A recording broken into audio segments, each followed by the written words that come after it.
मसीह यीशु में आप सब पर सलामती हो। अजीज बहन भाइयों, आज यीशु मसीह के पहाड़ी वास के सिलसिले में हमारा ये 16वां सेशन है और आज हम एक बहुत ही अहम मौजू को जो है कलाम मुकद्दस से सीखेंगे।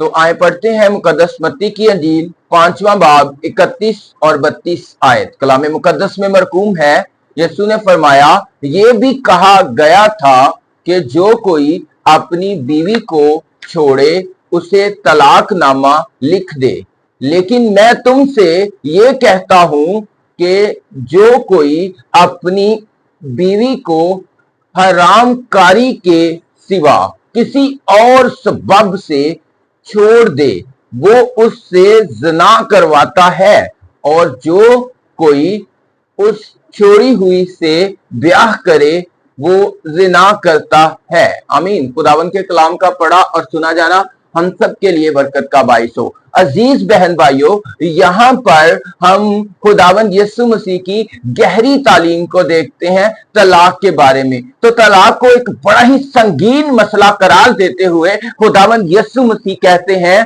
कि एक ही सूरत है मुस्तिस्ना की कि आप अपनी बीवी को या बीवी अपने शोहर को छोड़ सकती है। दोनों फ्री कैन में से एक जो है हरामकार या ज़िनाकार हो, वरना शादी का ये बंधन किसी भी दूसरे मैटर की वजह से टूट नहीं सकता, क्योंकि ये खुदा की हजूरी में ही पूरी जिंदगी साथ रहने का अहद है, इसलिए ये नहीं टूट सकता। तो हम 3 बातों पर गौर करते हैं, हरामकारी, तलाक और शादी का तकद्दुस। तो तलाक जो है वो खुदा के नजदीक नापसंदीदा चीज है। खुदा कहता है कि मुझे नफरत है, लेकिन इसके बावजूद हरामकारी इतना घिनौना और नापसंदीदा अमल है कि शादी जैसा मुकद्दस बंधन भी हरामकारी की वजह से टूट जाता है।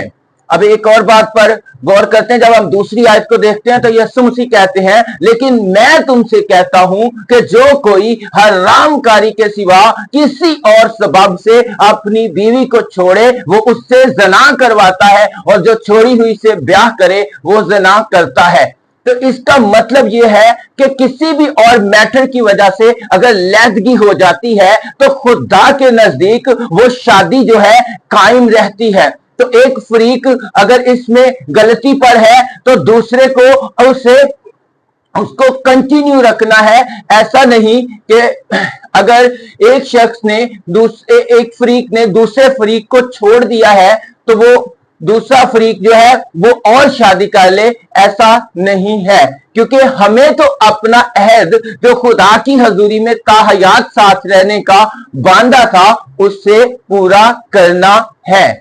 इसलिए हर सू हमारे पास एक ही रास्ता है कि सुलह की कोशिश करें, या फिर अगर बिल्कुल बात नहीं बनती तो फिर सेपरेट अकेले लैदा रहें, और कलीसिया और खानदान उस फरीक की जज्बाती और ज़हनी मदद करे कमाल पकीज़गी के साथ, जैसा कि कलाम मुकद्दस का हुक्म है कि कमाल पकीज़गी के साथ बहन जानते हुए, भाई जानते हुए उनकी मदद की जाए।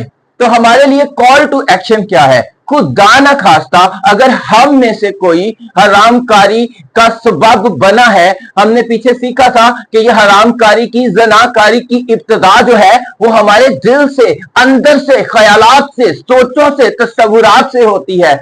तो अगर कहीं तस्वुरात में भी, कहीं सोचों में भी हम इस गुनाह का मुरक्कब हुए हैं तो आज खुदा की हजूरी में तौबा करें और खुदा की हजूरी में गिड़गड़ाते हुए, रोते हुए उससे वादा करें कि खुदावंद आइंदा मैं पूरा वफादार रहूंगा और लिहाज रखूंगा, मैं जिनसी बेहरारवी का शिकार नहीं होऊंगा, और खुदावन की हजूरी में अपनी अपनी शादियों के अहद को खूबसूरती के साथ निभाने की खुदा के पाक रूह से दरखास्त करें। और जितने भी लोग इस वक्त किसी ना किसी वजह से सेपरेशन का शिकार हैं, उनके लिए जरूर हमें दुआ करनी चाहिए और उनको सपोर्ट भी करना चाहिए ताकि उनके दरमियान रिकॉन्सिलेशन सुलह हो जाए, क्योंकि सुलह करवाते हैं जो वो खुदा के बेटे कहलाएंगे। खुदावंद पसंद करता है और बतौर ईमानदार हमारी कलीसिया की ये ड्यूटी है कि अगर कहीं गड़बड़ेशन है, कहीं हालात खराब है, तो कलीसिया भी उसके लिए सुलह कराने की कोशिश करे हर सूरत में, और वो दोनों फ्रीकैन भी